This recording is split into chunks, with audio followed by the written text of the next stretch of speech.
보습제를 계속 문지른 분들이 계세요. 아, 나 촉촉하게 해야지 문지른 분들인데 절대 그러지 마세요. 오히려 피부 탄력을 이룰 수 있습니다. 우리 화장품 제품을 한번 잘 보시면 라는 게 들어가 있는 제품이 있어요. 피부 트러블을 덜 유발하는 성분이 있거든요. 아마 도움이 되실 겁니다. 진짜 촬영을 떠나서 제가 요즘 또 원장님이 이렇게 촬영을 하다 보니까 좀 피부 관리에 진짜 관심이 너무 많아요. 네, 노력을 좀 많이 하고 있는데 네. 관리를 하면 할수록 아, 진작에 미리 좀 할 걸 이런 생각이 계속 들게 되더라고요. 근데 사실 PD님은 남성분들 치고는 그렇게 피부가 나쁘신 편 아니세요. 그래도 관리하시는 남자? 아니 저번에 견적을 1000만 원 내고 제가 만 나오죠. 네.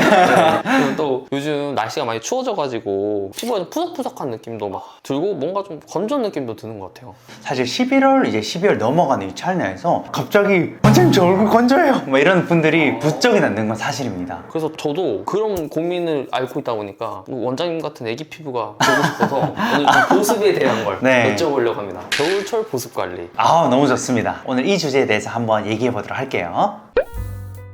PD님, 그러면 제가 한번 궁금한데요. 요즘 보습은 어떻게 하고 계세요? 원장님 여쭤보니까 무섭네요. 잘못대로 아니요, 그런 건 아니고요. 솔직히 말씀드리면 아침에 세안하고 스킨 로션, 크림 바르고 선크림 아, 바르고 맞아요. 네, 그 정도 하고 있습니다. 일단 전체적인 그림은 맞게 잘 하고 계세요. 물론 뭐 저랑 많이 소통하시면서 그런 것도 있겠지만 우리가 대체 보습을 이것을 왜 할까? 안 하면 대체 무슨 일이 일어날까? 라는 것부터 한번 제가 천천히 말씀드릴게요. 보습이 제때 되지 않으면 크게 세 가지 현상이 나타나게 돼요. 첫 번째는 건조증이 심해지게 되고요. 각질이 일어난다고 하거든요. 그게 첫 번째 증상이고요. 두 번째는 보습이 제대로 안 된 부위가 붉어집니다. 이게 두 번째고요. 마지막 세 번째는 간지럽기 시작해요. 또는 트러블이 나기 시작합니다. 이 세 가지 모두 다가 건조하다는 피부의 신호예요. 이로 인해서 피부 노화가 더 가속화되는 그런 상태가 될 수 있죠. 사실 건조하게 되면 염증이라고 말씀드렸는데 그 아토피 환자분들 있죠. 쉽게 말씀드리면 만성 건조 상태거든요. 건조하니까 어떻게 되겠어요? 계속 긁게 되고요. 이로 인해서 상처가 생기고 거기가 색소 침착이 되고 피부가 쭈글쭈글해지고 그렇게 되는 거죠. 아, 보습이 굉장히 중요하네요, 원장님. 매우 중요합니다. 원장님, 근데 저는 솔직히 피부 보습이 뭐 중요하다는 건 알겠는데 정확하게 피부 보습에 대해서 좀 알려주시면 좋을 것 같아요. 피디님, 그러면 피부 보습은 왜 하시게 됐어요? 어머니가 시키셔서? 어릴 때부터? 그것도 있고 땡기면 아프더라고요. 아, 맞아요. 제가 피부 구조물부터 한번 말씀드릴게요. 우리 피부 구조물은 크게 두 가지로 구분할 수 있거든요. 제일 처음에 가장 바깥에 있는 표피층이라고 생각하면 되고요. 두 번째는 진짜 피부, 진피층 이렇게 생각하시면 돼요. 우리가 사실 보습을 한다는 거는요, 표피를 촉촉하게 해주는 거예요. 근데 표피는 사실상 구성 요소가 크게 생각하면 각질이거든요. 각질을 굳이 촉촉해서 뭐 할까라고 하지만 의외로 굉장히 중요합니다. 왜냐면요, 바로 표피가 우리 피부를 방어하는 가장 쉴드라고 생각하시는 방어측, 여기가 무너지지 않아야 진피가 살거든요. 그렇기 때문에 우리가 보습은 바로 표피층을 촉촉하게 해서 진피를 강하게 보호하는 역할을 생각한다고 보시면 됩니다. 그러면 보습이 제대로 되지 않는다는 것은 표피가 다 깨지게 돼요. 여기가 틈새가 생기게 되고요. 이로 인해서 외부 균이나 자극적인 물질이 들어가게 되고 결국에는 진피층까지 영향을 주는 거예요. 그래서 진피가 먹게 되면 우리가 염증이 생기게 되고요. 이로 인해서 뭐 흉터도 발생할 수 있고 기미도 악화될 수 있죠. 진피에 대해서 좀 말씀드리자면, 그럼 진피는 뭘로 구성되어 있냐? 여기 자글자글하게 보시면 피부의 작은 근육층이라고 보시면 돼요. 이거는 쉽게 말해서 콜라겐과 엘라스틴층이거든요. 이것을 잘 보호해야 우리가 피부 좋다는 말씀을 들을 수 있습니다. 보습의 핵심은 뭐다? 바로 표피를 촉촉하게 해서 피부 보호층을 형성하기 위함입니다. 그러면 보습이 이게 내가 정말 잘하고 있나 못하고 있나 자가 진단을 할 수 있는데요, 한 세 가지 정도로 말씀드릴게요. 첫 번째, 피부가 뭔가 당기는 증상이 있다. 그 다음에 두 번째는 아까 제가 말씀드린 피부가 붉어진다. 세 번째는 간지럼 증상과 트러블이 나타난다. 그러면 이거는 심각하게 보습이 안 되고 있다는 신호입니다. 원장님, 그러면 보습제도 보면은 종류가 요즘 너무 많잖아요. 선크림처럼 제품이 내 피부에 맞을지 안 맞을지 이게 잘 모르겠더라고요. 그래서 혹시 뭐 피부 타입에 맞는 보습제 선택 방법 이런 것도 있을까요?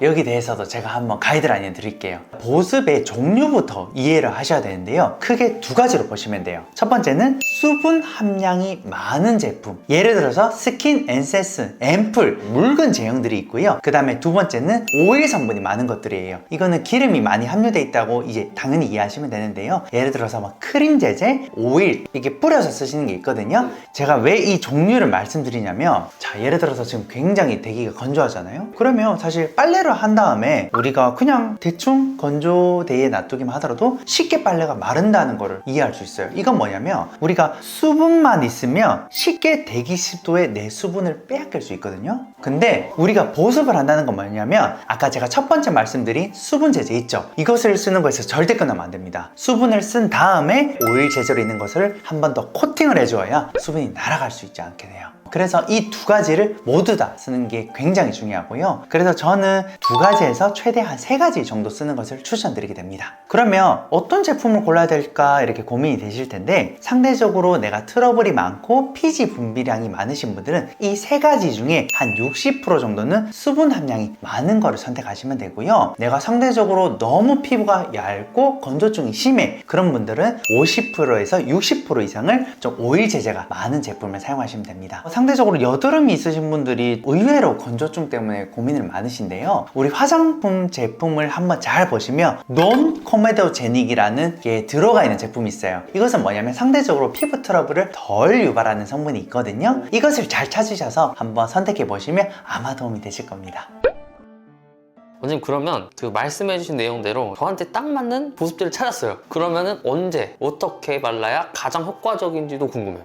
이것에 대해서 제가 늘 강조하고 말씀드리는데요. 보습을 언제 써야 되냐? 세안하자마자 즉시예요. 보통은 이제 샤워하고도 보습을 많이 하시는데, 하고 나서 머리를 마른다거나 아니면 몸 전체를 말리고 나서 그냥 한 번에 딱 발라야지 하는 분들도 간혹 계세요. 근데 그렇게 절대 하시면 안 되고요. 세안하자마자 물기가 채 마르기 전에 하시는 게 굉장히 중요합니다. 보통 30초에서 1분 안에 하시는 것을 추천드리고요. 그 다음에 두 번째는 보습에도 순서가 있습니다. 제가 아까 말씀드렸잖아요. 보습은 왜 한다고요? 내가 수분을 공급한 다음에 이것이 날아가지 않게 코팅을 해야 된다고 말씀드렸잖아요. 그런 것처럼 아까 첫 번째 수분 함량이 상대적으로 많은 스킨, 앰플 제제를 먼저 사용하시는 것이 굉장히 중요하고요. 그러고 나서 오일 성분이 많은 로션, 크림, 오일 제제, 이 순서대로 쓰는 게 의외로 굉장히 중요합니다. 근데 간혹 가다가 좀 요즘에 많이 물으시거든요.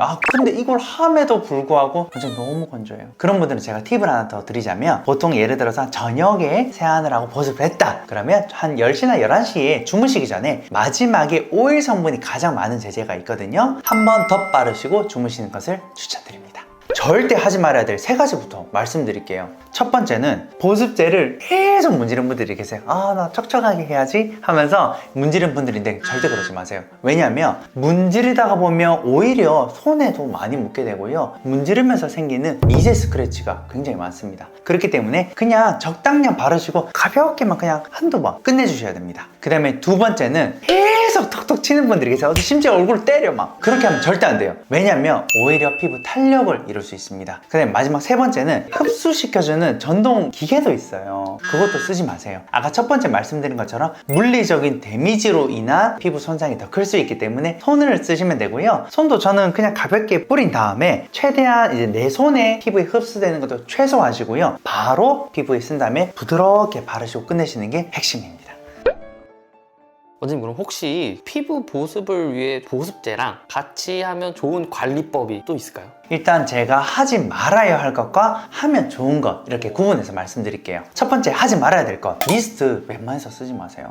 사무실에서는 잘 안 되니까 그냥 미스트 이렇게 뿌린다고 하시는 분들 많거든요. 근데 오히려 좋지 않아요. 미스트는 대부분 수분 제제예요. 이미 집에서 보습을 다 하고 나오셨잖아요. 근데 수분 제제만 계속 뿌리게 되면 어떻게 되냐면 증발하게 되면서 갖고 있던 피부 수분까지 빼앗아갈 수 있습니다. 그래서 저는 오히려 추천드리지 않습니다. 두 번째는 저는 가습기는 추천드려요. 피부에 직접적으로 쐬려고는 하지 마시고요. 내 피부 주변에 있는 대기 습도의 그 습도를 높임으로 해서 피부에 있는 습도를 빼앗기지 않는 게 중요하고요. 보통 대기 습도가 가을 겨울에는 한 40에서 50% 정도 되는 것은 괜찮습니다. 그 다음에 제가 사용하면 좀 도움이 되는 제품은 히알루론산 제품인데요. 그 중에서도 분자가 크지 않은 저분자 히알루론산이 있어요. 그런 제품을 쓰시다 보면 아무래도 표피뿐만 아니라 진피까지 좀 흡수가 될 수 있어서 그래도 이것은 쓰시는 걸 추천드리고요. 우리가 가정에서 열심히 관리를 했는데도 불구하고 이제 보습이 잘 안 된다고 하시는 분들이 있어요. 아까 제가 마지막에 말씀드린 히알루론산 있잖아요. 그것을 이용한 게 바로 물광주사라는 거거든요. 히알루론산은 자기 부피의 1000배를 수분을 머금을 수 있는 능력을 갖고 있어요. 그래서 물광주사는 진피층에 이것을 주입함으로써 건조증 의외로 빨리 해결할 수 있습니다. 저도 며칠 전에 맞았고요. 네. 보습은 첫 번째 피부 건강에 굉장히 중요하다는 점, 이것이 제대로 되지 않으면 피부 트러블이나 기미나 노화 악화가 될 수 있다는 점을 꼭 기억하셔야 되고요. 두 번째는 보습제는 2가지에서 3가지 정도 쓰는 게 좋고요. 수분 함량이 많은 것부터 해서 오일 함량이 많은 거대로 쓰는 순서가 있다는 거 꼭 기억하시고요. 마지막 세 번째는 보습에도 골든 타이밍이 있다는 거, 세안을 하자마자 바로 즉시 해야 조금 더 효과적이라는 걸 꼭 기억하세요. 이상 내용이 도움이 되셨으면 공유, 좋아요, 구독 부탁드리겠습니다. 이상 피부 닥터아빠였습니다. 감사합니다. 원장님만의 겨울철 피부 보습 관리 노하우, 시술, 주사 이런 거 말고 홈케어 노하우. 말씀드리자면 제가 옛날에 기억하실지 모르겠는데 바세린, 저는 요즘에도 잘 쓰고 있어요. 이거는 오일 성분이 많으니까 당연히 마지막에 쓰셔야 됩니다. 좀 이렇게 전체적으로 펴 바르시는. 얇게 바르셔야 돼요. 얇게. 너무 많이 바르게 되면 트러블 생길 수 있으니까.